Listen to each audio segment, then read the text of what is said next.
Saraswati-devam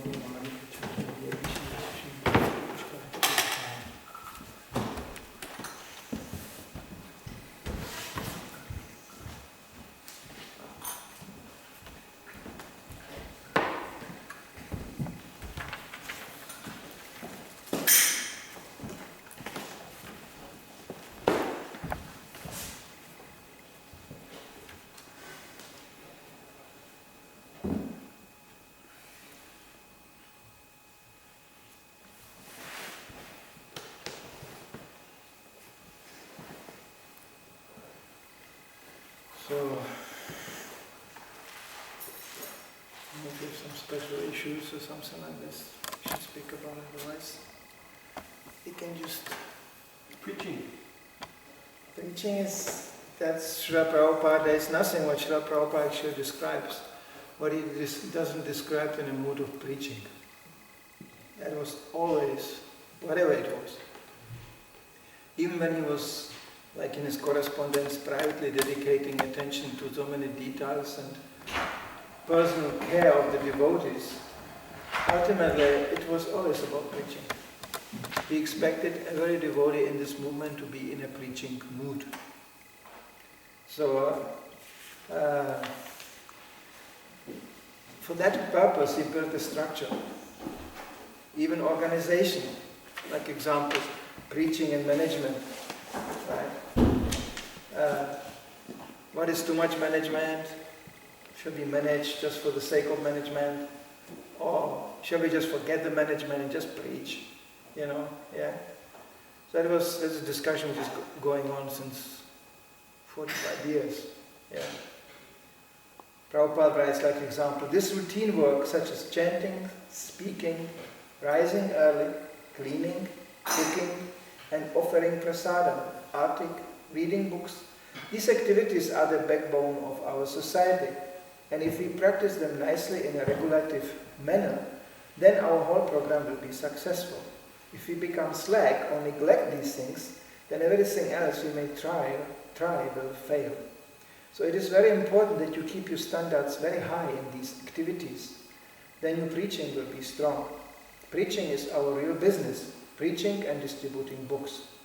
If your preaching work is strong, then your management of temple affairs will also become automatically very strong.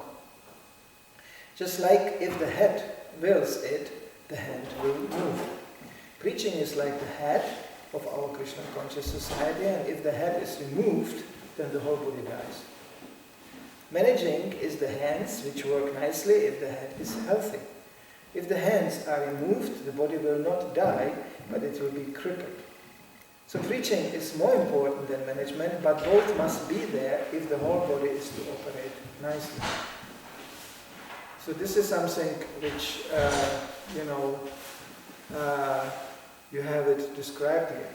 Material thinking means first we manage, prepare things, and then we do things, okay? No, Prabhupada's management is first to preach, and then along the need of the preaching, whatever needs, that's management. Management is simply in a service of preaching, that's all. Otherwise, there are many, many consequences. Devotee's consciousness becomes diverted from preaching. It became a great challenge. You can follow Prabhupada correspondence. In the beginning, there was nothing to manage. One flat full of hippies, everybody chanting happily. I remember when I came first time to Prague after the fall of communism. Practically the only really downtown preaching place in Prague was what later on became actually a restaurant, small restaurant. And there was a room, half as big as this temple room. It was full of furniture and stuff like this. And that was the preaching place. Everything happened in that one room. Not only that there was brahmacharis already there, but there was also brahmacharinis in the same room. They just pushed some cupboards away from the wall, and behind the cupboards that was the brahmacharini ashram. And everything was going, but the enthusiasm you cannot imagine. There was one devotee who was he was so enthusiastic. He went even out midnight distributing prasadam to the main train station, in Prague. It was all the time, he was just completely dynamic person. Things were very confused after the communism. So, he got a downtown place. I mean, something like Nordport, in Copenhagen, At the beginning of the shopping street, that corner house there, that's the Hare Krishna restaurant. There was actually so much confusion that the city management turned to devotees and said, do you want some building here? We have so many buildings collapsing in Prague. If you can just take care of it, we will give you a whole building, big building like that. And devotees were of course not prepared for that. So they were just, this is too big, we are here just a few devotees, they lost the chance completely. Now you cannot pay in millions, to get such a building.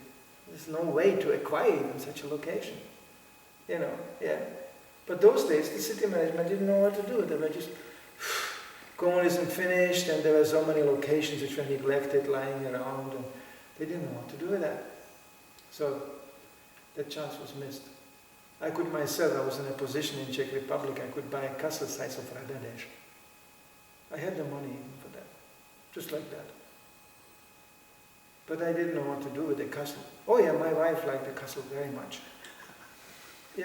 It was not even that ruined, like most Czech Republic is full of castles and fortresses, and it was the headquarters of the royalty for hundreds and hundreds of years in the Middle Ages.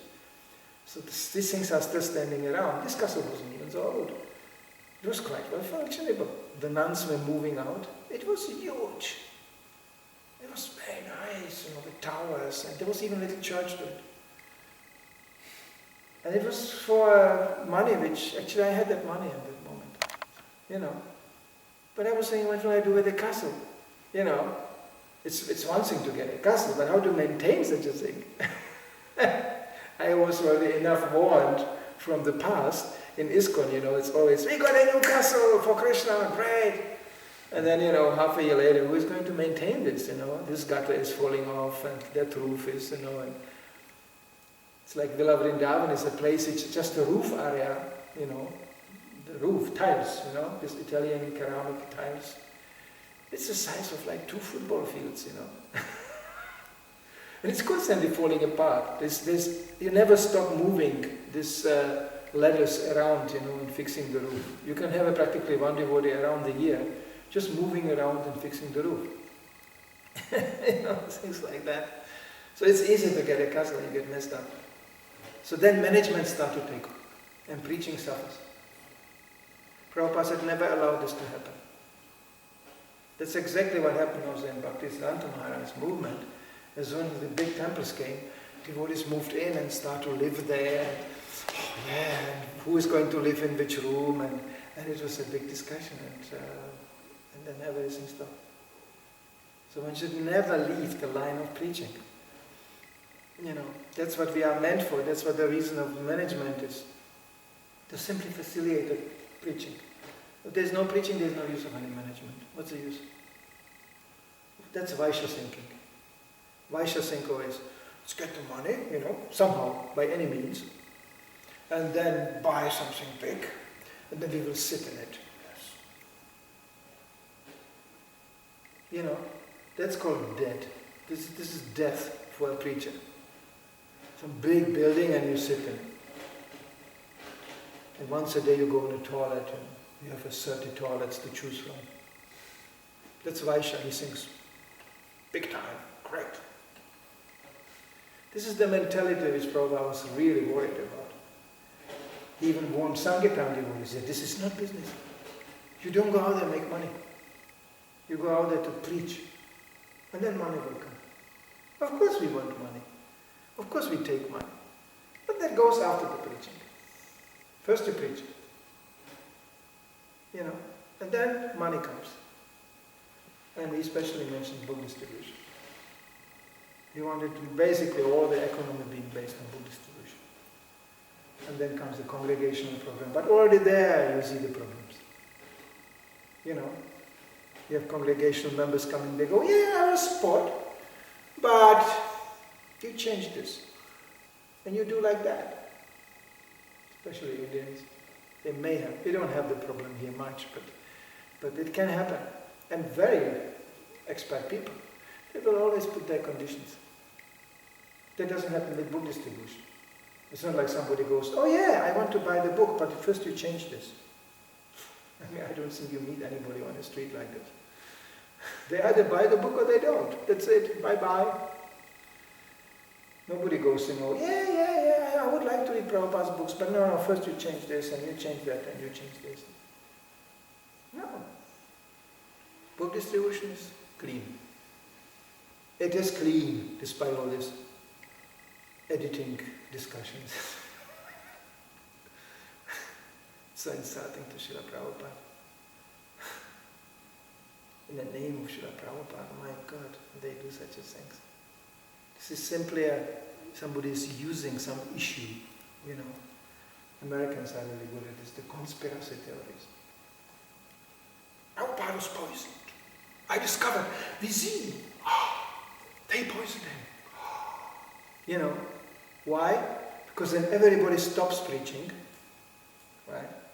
And they look at the poison preacher. Really? There will be no use of preaching if you don't have this issue clear. First of all, well, you may probably not get the issue clear. Second of all, well, if you study Prabhupada's, departure from this world, and his body was functioning on one or partially half of kidney. You know, kidneys, they are like filters here, sitting here. And all the blood circulation is just filtered through this. If the kidneys fail, you die. Because they will be poisoned. That's what happens. There's constant poisons that we absorb from the environment and from this, and they go into the blood. From food and everything. So they are all filtered. The kidneys are just filtered. Simple mechanism, essentially. It's not simple, it's very sophisticated. But so when they fail, you feel like you are poisoned. That's exactly what Prabhupada said. He said, I feel like I was poisoned. He said that. But that's, yeah. It's like if I wake up in the morning, I have a headache, and I say, I feel like somebody slammed me on the head. Yeah, I feel like that. But it doesn't mean it happened. Nobody at night came in and slammed me on the head. But I feel like that, yeah. Immediately, serious faces. You always see this conspiracy, serious faces. No humor, no joke. I discovered the origin of evil.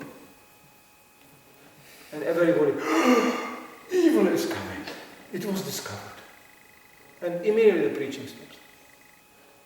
I discovered the books we are reading, distributing, that's not the real books. That's all fake. Everybody stops preaching. Fake, fake, fake. You know?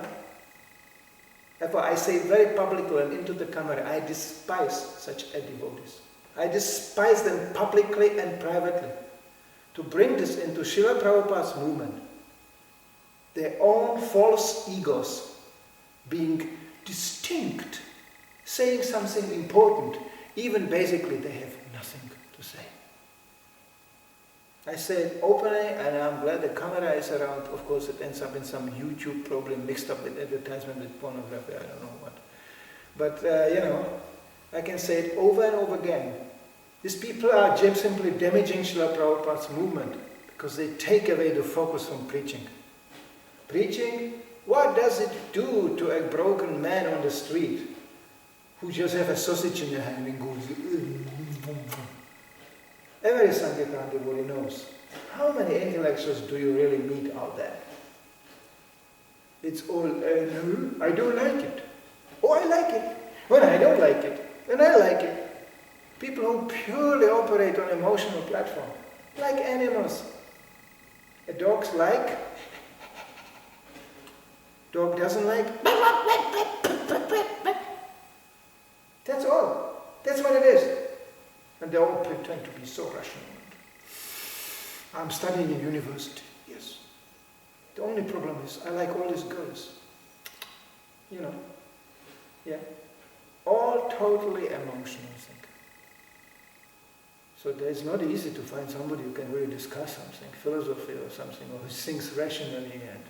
And usually, as soon as a person has some sort of level of realization or knowledge, he manifests also along with that a certain grade of humility.